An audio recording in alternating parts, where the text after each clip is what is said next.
Hello, everybody. I'm Rosa Maria Bruno. I am one of the initiators and working group leader in VascAgeNet. And today I'm here to introduce the 6th webinar of VascAgeNet. So just a few information about VascAgeNet. VascAgeNet is a network of researchers from Europe, US and Australia, which are working together to refine, harmonize, and promote the use of vascular aging measures in order to improve clinical practice and reduce the burden of cardiovascular disease globally. VascAgeNet is supported by a European cost action. Before we get started, I just would like to run over a few housekeeping points. First, your microphone should be muted, and if not, please make sure it is now. Secondly, the webinar will be recorded and then shared on our website following the webinar and also put on our YouTube channel. If you would like to ask a question, we will take your question at the end of the webinar, so please type them on the question and answer box. Finally, we will not be able to assist with any technical difficulties throughout the webinar. So it is my great pleasure to host this webinar and to introduce our speaker. Elena Osto is a physician and a scientist. She's the head of the research group of cardio-metabolic disease at the Institute of Clinical Chemistry, affiliated with the Laboratory of Nutritional Research, ETH Zurich, and she is a senior lecturer in the field of cardiology at the University of Zurich. Her research focuses on the pathophysiology of vascular dysfunction and atherosclerosis in this metabolic condition, such as obesity and type 2 diabetes mellitus. She is currently secretary and nucleus member of the working group Atherosclerosis and Vascular Biology of the European Society of Cardiology, and she recently co-authored a position paper on endothelial function and dysfunction in COVID-19. So today, Elena is going to speak about endothelial function, aging, and COVID-19. So please, Elena, the microphone is yours. Hi, can you hear me? We can hear you perfectly. Perfect. And now I will share my screen. And then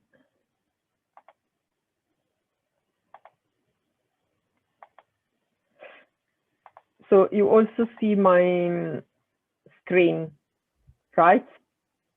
Yes. Oh, that's great. Thank you, Rosa Maria. It's a real pleasure to virtually meet all participants. Let's hope we will also meet in person at conferences as soon as COVID will allow. So as Rosa Maria said, we will talk about endothelial dysfunction, aging, and COVID. It is a great pleasure for me to share some content together, and I hope there will be a lot of questions. I'm happy to answer at the end. Thank you for the nice introduction, Rosa Maria. I would only quickly add a few words. So I started as MD. I did my medical study and then I became a board certified cardiologist, and I thought my career would have been in the cardiology department in the clinic.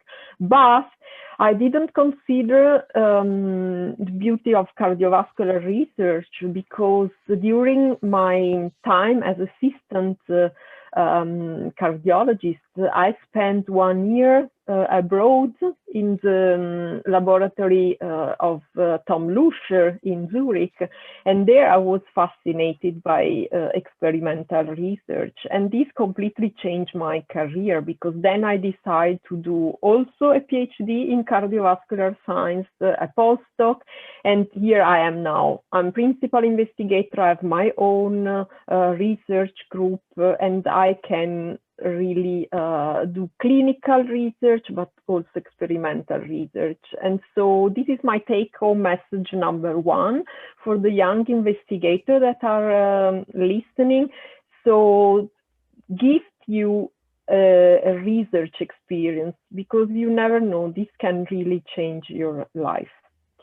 And so now, which are the learning objectives of this morning? In the first part of the talk, I will give you a quick overview about the endothelial function and the importance of the endothelium in the pathophysiology of cardiovascular disease.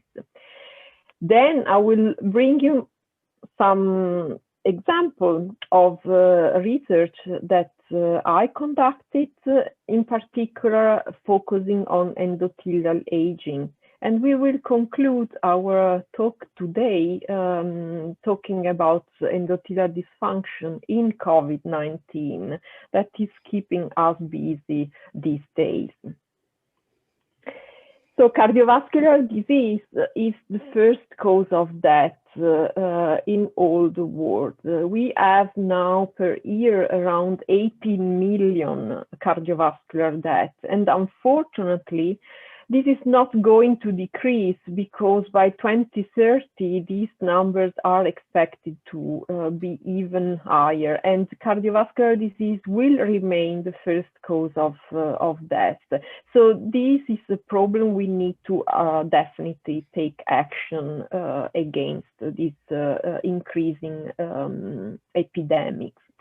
So when we talk about cardiovascular death, 85% are due to disease of blood vessels that are supplying the heart, as you see depicted here, and in particular coronary artery disease. So the clinical manifestation is myocardial infarction. Coronaries are the arteries that bring blood to the heart. Or it can also be the brain, the target organ, and so problems are targeting cerebrovascular vessels, and the clinical manifestation is stroke. So, which is the common physiopathological mechanism? It's atherosclerosis. As you see here, this is a coronary vessel. The cause in coronary artery or cerebrovascular disease is atherosclerotic plaque. So the blood flow to the heart or the brain is reduced or even blocked as the consequence of atherosclerosis. Atherosclerosis is the buildup of fatty deposits in the internal parts of the blood vessels. And so, which are the reason why we develop atherosclerosis? I think we generally know, and you are also an audience of experts. This happens because cardiovascular risk factors, for instance, smoking, hypertension, diabetes, dyslipidemia, obesity, they outbalance the protective factors for our vessels that, as you know, are exercise, healthy lifestyle, healthy diet, stress reduction. But okay, this is pretty clear, but how do these risk factors harm our vessels? And here we just now focus on the endothelium. The endothelium is the gatekeeper of vascular health. Endothelium is a single cell layer, as you see here, that is located in the internal side of all vessels. So the endothelium can be regarded as an organ because it has been estimated that it can cover an area of more than 7,000 square meters. So if you think about it, it's 6 tennis courts. Because of its strategic position, it controls all the delivery of nutrients and oxygen that from the blood must reach adjacent tissues. And it also, of course, controls the catabolites removal from tissues back to the bloodstream. What we know from everyday routine is that one property of vessels is the ability to vasodilate. I think this experience, for instance, now in winter, when we get out, our hands become really pale or even violet. And instead, when we get into a warm room, we can have vasodilation. So we see that our tissues, our skin gets red and hot. We also experience, like during intense exercise, we know that our blood flow increased, but exercise can not only be physical, can also be a mental stress, thinking about when we do an exam at university or at work, an important presentation. So what happens? What is controlling the fact that our vessel can change diameter and this impact the blood flow? Well, this was a very, very hot question in the 70s of last century, because it's clear that, for instance, vasodilation is really crucial to support the hard work of our heart. So think about the heart. It's really a pump that never stops, more than 100,000 beats per day, and more than 6,000 liters that are pumped every day. And think about numbers are even bigger during a lifetime. So the heart needs constant blood supply, and the blood supply is allowed by the coronary arteries, so the blood tubes for the heart. Here it's an anatomical view, so the coronary arteries originate from the aorta, and they are called coronary because they really embrace the heart muscle, cardiomyocyte. What is really important is that coronaries are terminal arteries, so there is normally no collaterals. And so when we talk about atherosclerosis, if you have a blockage at a certain level, all the myocardial tissues that is distal to this occlusion will receive no blood, no nutrients, no oxygen. And so you can think about consequences. So the blood flow in the coronaries is in resting condition of 5% of the total cardiac output. So think about 250 milliliter per minute.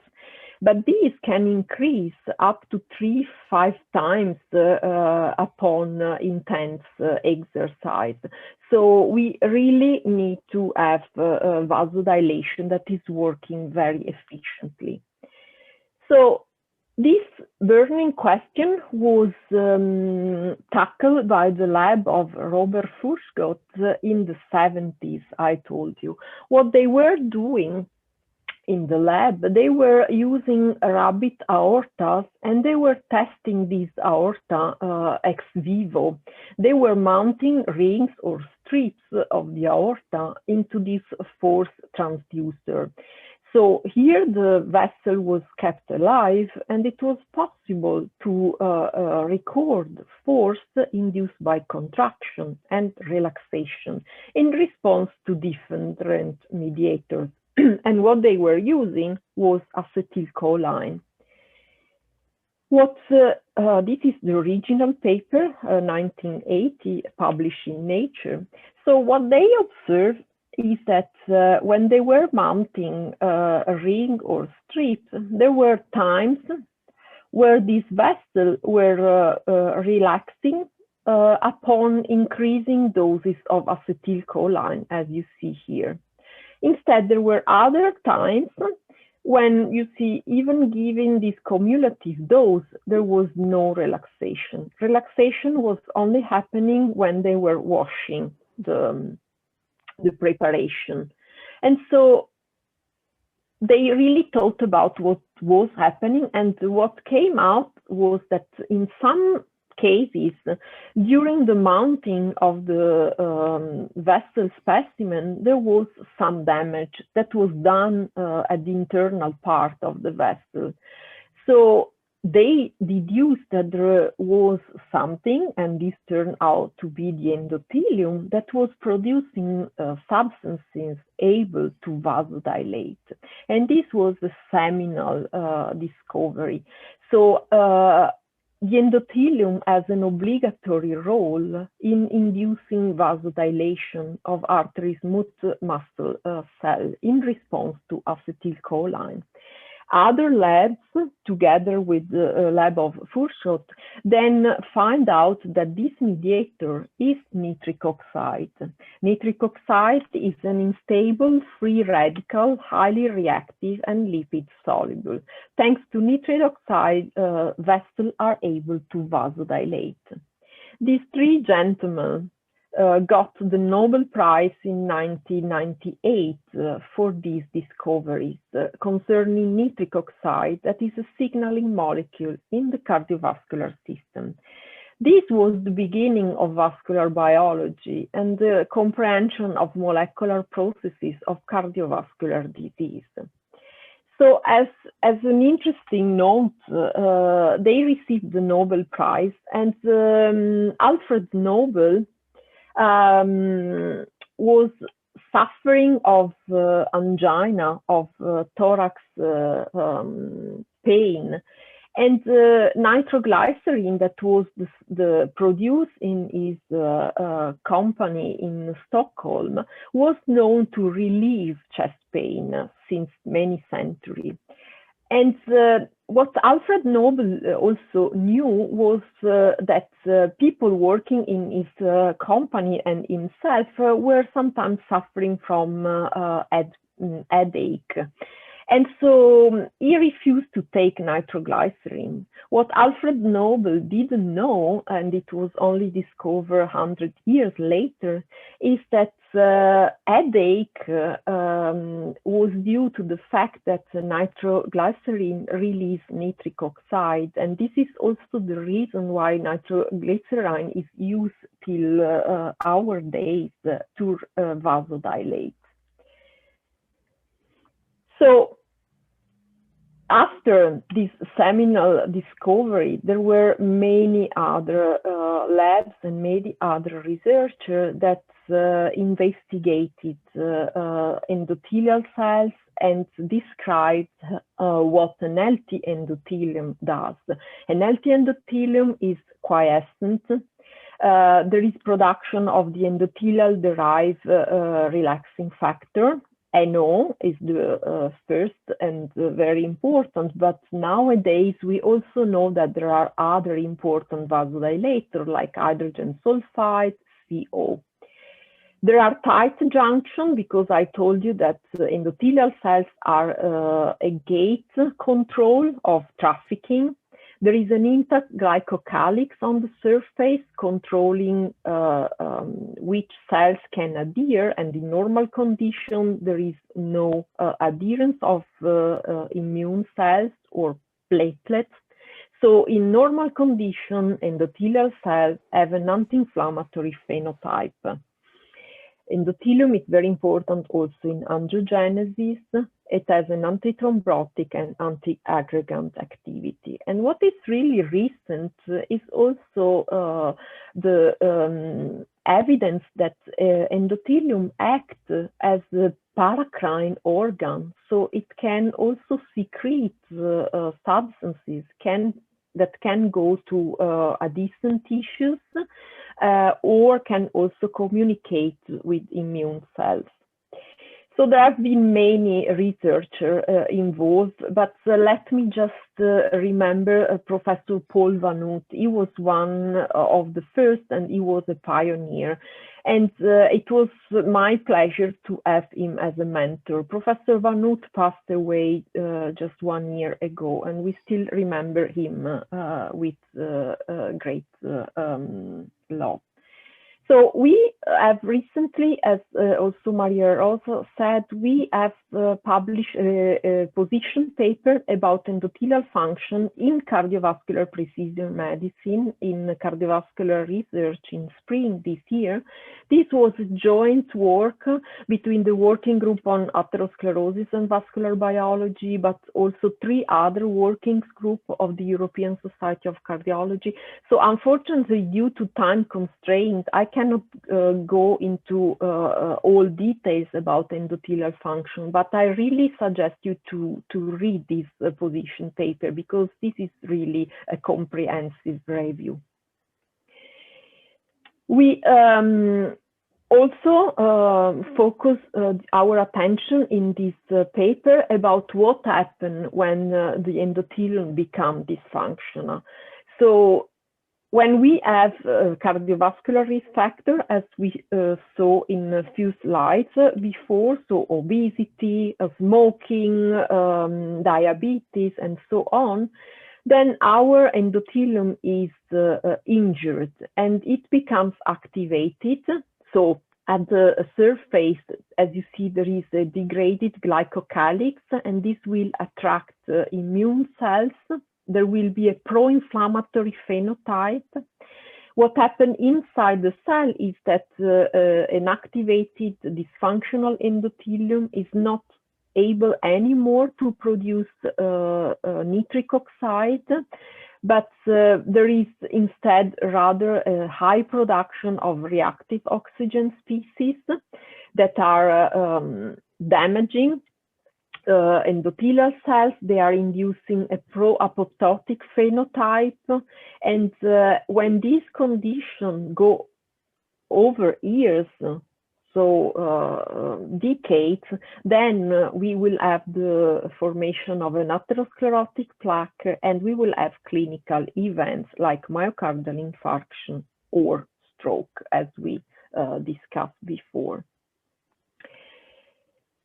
How do we assess endothelial function?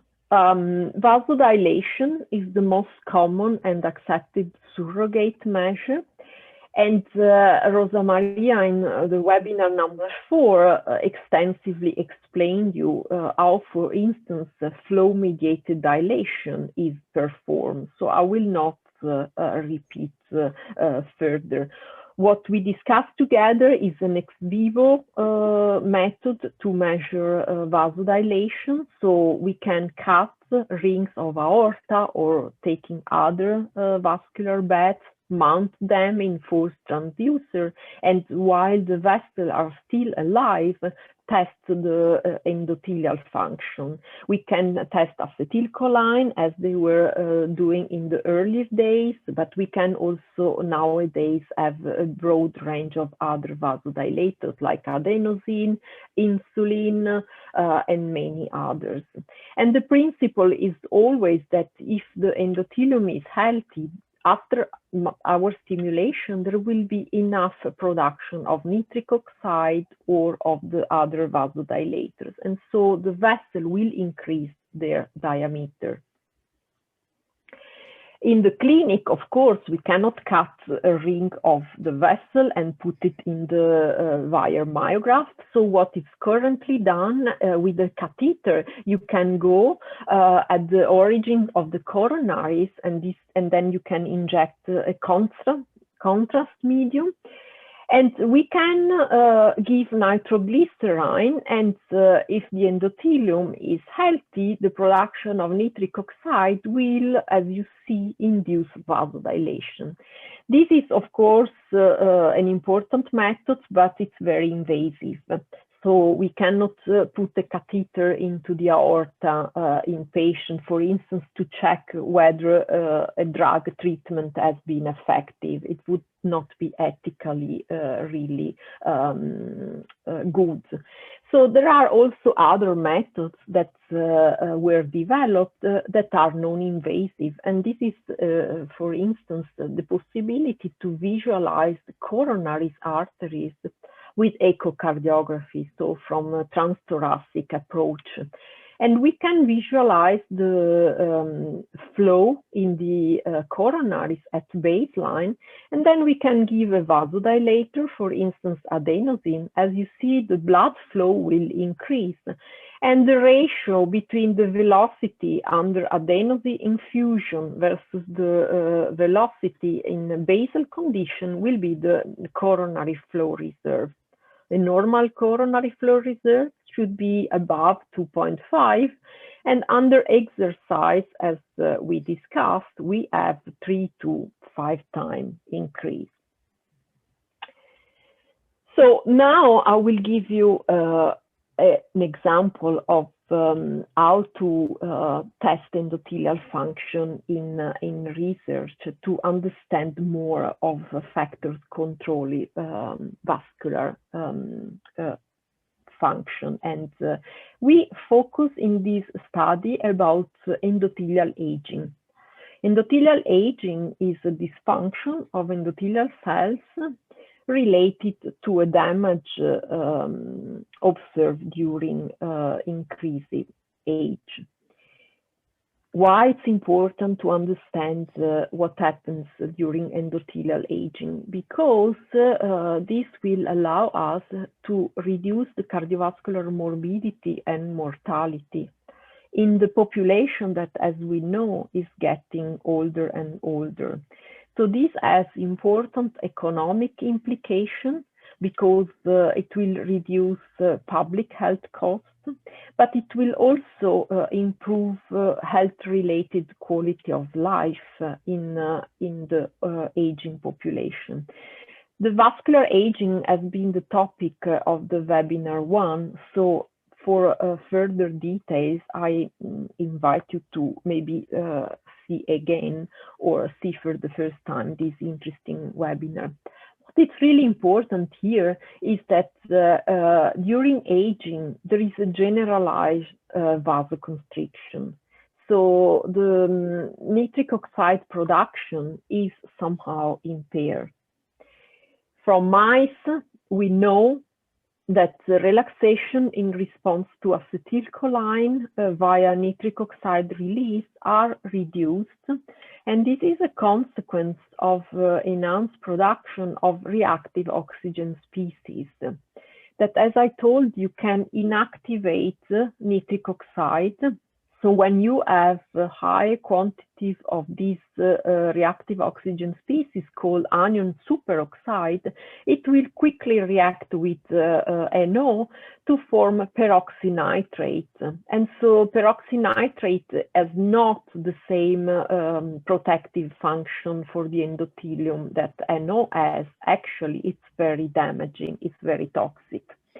What also happens is that scavenger enzymes that normally are able to reduce the toxicity of the ROS are also less functioning, less active. And for instance, the superoxide dismutase, the manganese, or the aldehyde dehydrogenase isoform 2, they protect the normally mitochondria. And when they are dysfunctional, they will promote vascular dysfunction. Some years ago, we focused our attention on JUND. JUND is a transcription factor of the activator protein 1 family. Because I saw papers that were demonstrating that JUND protects cells from oxidative stress. And in particular, JUND is controlling aldehyde dehydrogenase 2. There was a study that attracted my attention in JUND deleted mice, so mice that didn't have a JUND gene functioning. There was premature aging already at 6 months. 6 months for a mouse is considered to be young age. So they already saw hair loss, cataracts, all signs that normally are seen in old mice, like 2-year-old mice. And they also measured the lifespan of this animal, and they saw that there was almost a 20% decrease. And they were able to rescue these premature aging, giving antioxidant, treating this animal with antioxidant, suggesting that reactive oxygen species were really involved. So I asked myself, together with my colleagues, what does JUND do in the endothelial cells? Is it involved with endothelial aging? And so we started experiments where we look at mice, wild-type mice, so normal mice, or mice that were deleted for the JUND gene. And we tested the vascular response to acetylcholine. And we saw that, so you see, this is the curve of the wild type at 6 months. They have a normal vasodilation, but look at what happens if you don't have JUND. Your vasodilation is really impaired.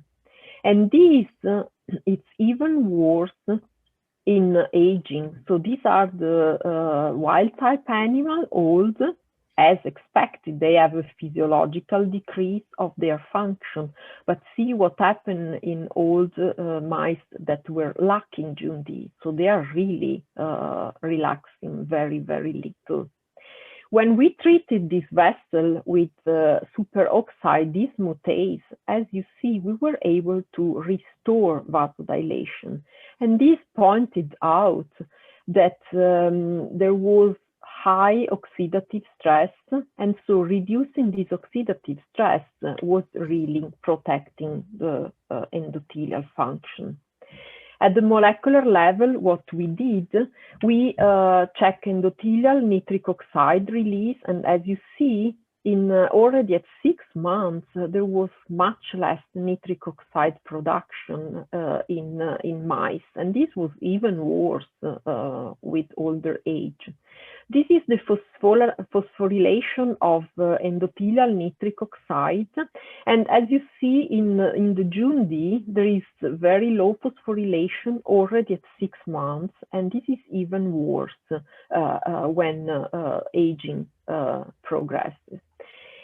On the contrary, peroxynitrate that we said is this toxic results of reaction of anion superoxide with NO, you see it's sky high in JUND deleted animals. In parallel, scavenging forces represented here by aldehyde dehydrogenase 2 was really not working very well. This is the expression and this is the activity. So these animals had really a massive oxidative stress. What is really interesting, we also then check what happened in human. And so we enroll young and old healthy subjects. These were 24 years old on average, and again 65 years old. And as you see, JUND in peripheral blood mononuclear cells was decreased. So less JUND is also associated with the fact that in aging we had less represented superoxide dismutase, manganese, and extracellular isoform. So more oxidative stress, and we are less able to scavenge that. So this is my take-home message too. So JUND is a protector of endothelial homeostasis, and we show in our study published in Circulation that this was true when we look at mice. We also look in vitro in human endothelial cells and also in healthy individuals. So JUND is really critical in controlling oxidative stress and controlling how fast our vascular senescence progresses.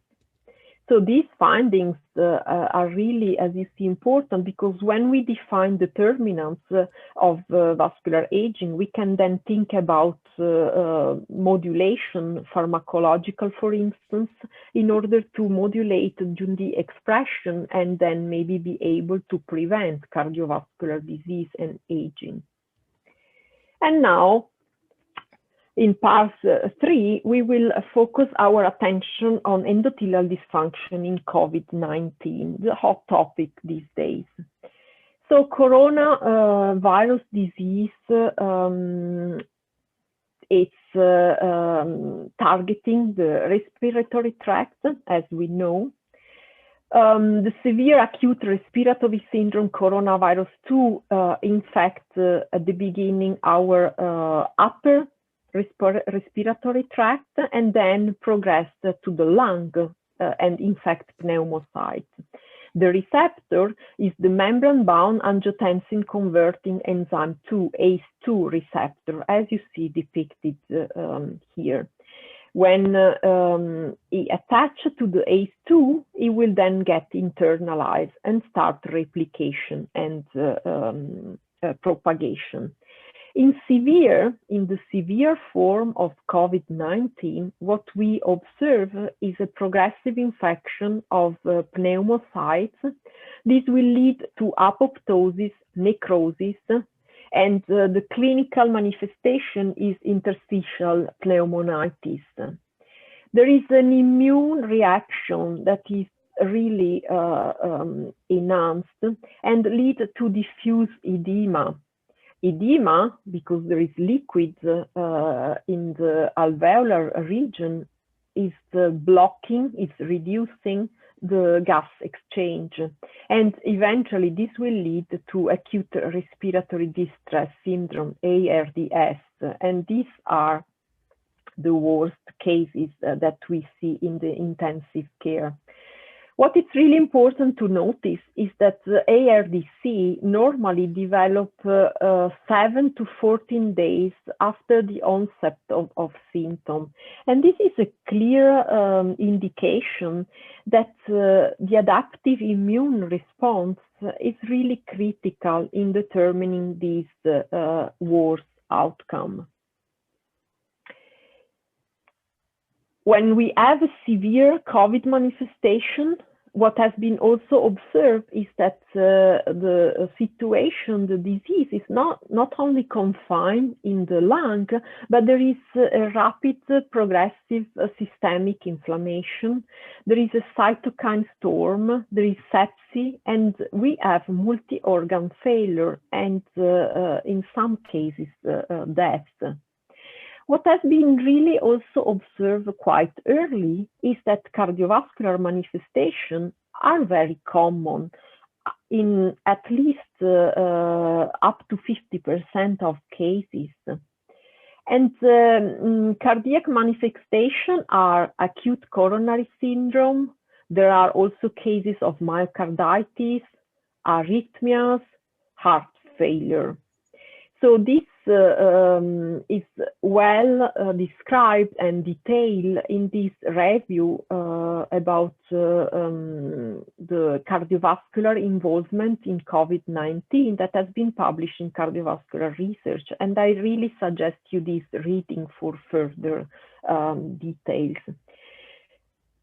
So what was important for all of us researching on the endothelium is the fact that ACE2 receptors are very abundant in endothelial cells.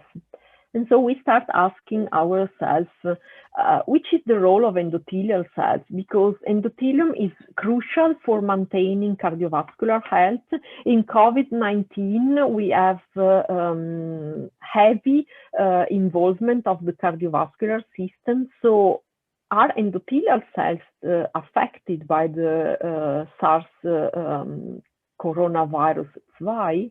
And this answer came in May 2020, and this first study was published by my colleagues in pathology and cardiology here at the University Hospital of Zurich. So what they show is that, yes, indeed, there is a direct viral infection of endothelial cells during COVID severe infection. This leads to diffuse endothelial inflammation. So the endothelial cells are inflamed, and this is what endothelitis means. And there is also a massive immune cell recruitment in vascular beds of different organs. For instance, our colleagues were able to detect viral particles in endothelial cells in the kidney, in the small bowel, in the lungs. These findings were also then proved by other groups, and this is, for instance, a study published in the New England Journal of Medicine later on.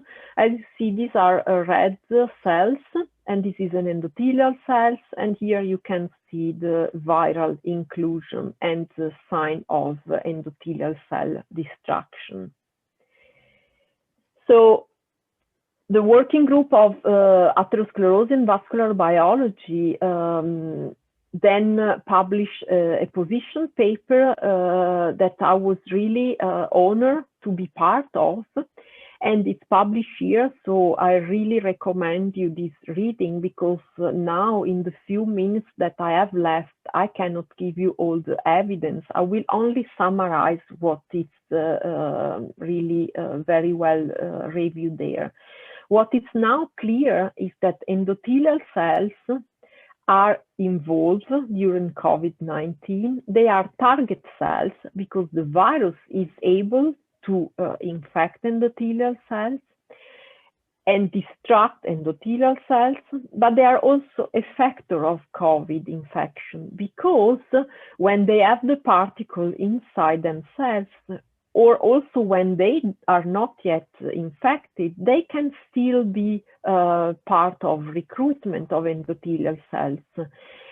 Because, of course, when there is the cytokine storm, the endothelium will respond and will be activated. It's like there is an injury, and so the endothelium will become pro-inflammatory and will also contribute in producing cytokines. Endothelial cells can produce, for instance, interleukin-1 beta, interleukin-6. So it will be active part of this vicious circle. So endothelial dysfunction in COVID is a principal determinant of vascular dysfunction, because we have learned during this seminar that if the endothelium is not working well, there will be vasoconstriction. There will be a prothrombotic status, there will be platelets that are activated, there will be activation of a clotting cascade, and it will lead to thrombine and in the worst cases, disseminated intravascular coagulation. COVID-19 can involve healthy subjects, but more frequently patients with cardiovascular comorbidities. And this is because the endothelium of these patients is vulnerable, because they have an unhealthy lifestyle that already impair endothelial functional reserve. And so these patients have higher risk of infection, higher risk of complication. They are taking drugs, so there is drug-drug interaction. There is less access to healthcare system, and patients we know during COVID are afraid of going to the hospital, and so there is also less access from the patient side, and this complicates the outcome. In the position paper, we also make the point about what is possible to do against COVID. Well, there is, of course, as you know, the strategies against viral replication and immune response, but this is not focus of my talk now. What I want to focus your attention on is the stabilization and protection of the endothelium. So having a healthy lifestyle is key, because we keep our endothelium healthy. But statins are important because statins have pleiotropic endothelial protective properties. They reduce oxidative stress, and this is very important. And then we have the ACE inhibitor and angiotensin receptor blockers. As you know, there was a lot of discussion ongoing. Well, what I can say, and we can discuss later during the question time, so at the moment there is no evidence that there is an increased susceptibility for the COVID infection in patients that are taking these drugs. And what is really known is that blocking angiotensin II production will promote vasodilation, will promote low oxidative stress, and so it's beneficial, and also will make sure that we don't have a procoagulant status. So this is really crucial. And this is summarized here. So these two drugs class should be maintained, and of course the optimal lifestyle is crucial. What is important for research for future, because this is the cost as the aim of improving our knowledge. So aging is an important determinant of COVID, so we have to focus our attention on that. What is also really important is sex and gender, because we learn that the outcome in COVID is influenced by these variables, and we don't know exactly why. It's also important to understand after we survive and we heal from the COVID, which are the long-term cardiovascular effects. And for instance, Rosa Maria already presented in the webinar 4 the Cartesian study. She's leading together with others this study, and this study is really focused on assessing vascular consequences of COVID-19. There is a lot to learn. With that, I'm done, and I would like to thank my group, because also the results that I show you comes from the work of these people that I really grateful to. Please visit our cardio-metabolic research, as you see up here in my background. And we also have open position for master, PhD students, postdocs, so visit our website and follow us on Twitter. And with that, I'm done, and I'm happy to take questions. Thank you so much, Elena, for your presentation. I think you really gave a comprehensive overview, starting from pathophysiology of endothelial dysfunction, giving examples in translational research, and then with this overview of the fact that endothelial function is really something still new. Still, we have still new things that we discover, and it is, and we can say with COVID that now endothelial function is really on the news every day. So it's something really important. So we are going to give some time to our public to pose some questions, and maybe I can start with a question from my side. You illustrated how this virus is particular, because we are well aware that inflammation is a driver for atherosclerosis and for endothelial dysfunction, but this virus seem really have some particular mechanism to aggress the vascular system. So which is your feeling about the evolution over time, and is this endothelial dysfunction, is this endothelial injury reversible in your opinion? Also comparing with other diseases or other conditions, do you think that this patient will really have a long-term consequence in terms of vascular dysfunction? Thank you. I think this is really important, and actually I really wanted to put as one of the take-home message in the conclusion. So really for all of us also listening, and thank to you, because we are really leading one of these studies. I think we really need to focus on that, because we don't know. But I think there is the possibility that we will have long-term consequences. For instance, just maybe an accelerated aging, because as you said, COVID, has really a tropism for endothelial cells. So endothelial cells are one of the main targets. At the beginning, we understood immediately pneumocytes, but then later on, we realized that the endothelium is not less important in COVID. And as I mentioned, and we described even in more detail in the position paper that I cited, the endothelium is really damaged from two sides. So it's damaged because the virus infects endothelial cells. And so, of course, while endothelial cells have the virus inside them, of course, the machinery of production of nitric oxide is destroyed. But it also affected the endothelium via the cytokine storm.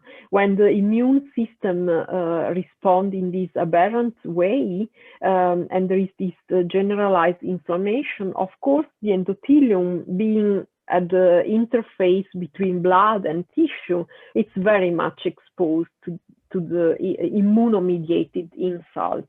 And so it's really a double fold attack. So I think we really need to focus on what happened in the short term, but even if we see that endothelial function, for instance, improve, but then we have also to think that maybe there are more subtle injuries that maybe takes a bit longer, and maybe we can see that this endothelium maybe age a bit quicker than expected. So collecting data at this stage, it's key. So thank you for your answer. So I just would like to pose you another question about your research on oxidative stress and endothelial dysfunction. I found very interesting the role that you discovered about JUNDI in endothelial aging. I was wondering, so I saw that you started from the animal and then the endothelial cells and then healthy humans, and you demonstrate the effect of physiological aging. So are you aware of other diseases, of cardiovascular diseases in which this pathway is involved? Because of course it's clear that increased oxidative stress, it's one of the main drivers of endothelial dysfunction in many diseases. Are you aware of other diseases in which JUNDI is involved? Yes, so when I was working on JUNDI, I was working together with Francesco Cosentino, that is now at Karolinska, and he has been working now, and he has recently published in Circulation Research. So maybe if some of you are interested, just type Cosentino Francesco, and I think it's one of the latest paper that is group published. They look at JUNDI in diabetes, and what they saw is that also in diabetes there is an impairment of JUNDI, and in this study, very interesting study, they focus on the cardiomyocytes. So before, when we were together, I focused on VAS, and now the study put under investigation, okay, what happened in cardiomyocytes, and they show that there JUNDI is crucial to maintain the oxidative balance, and diabetes, it's really also causing heart dysfunction acting on JUNDI. So that's exactly the reason. So this is a crucial transcription factor, and so maybe this will also help in trying to modulate it, because we can really affect also the aging, that, as you know, it's part of the cluster, the detrimental cluster of diabetes. So thank you for all this information, Elena.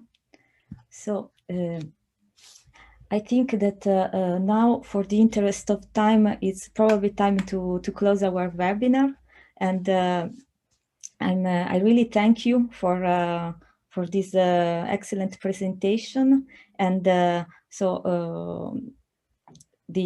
webinars from VascAgeNet are continuing. So we will have new webinars in 2021, exploring different aspects on vascular aging.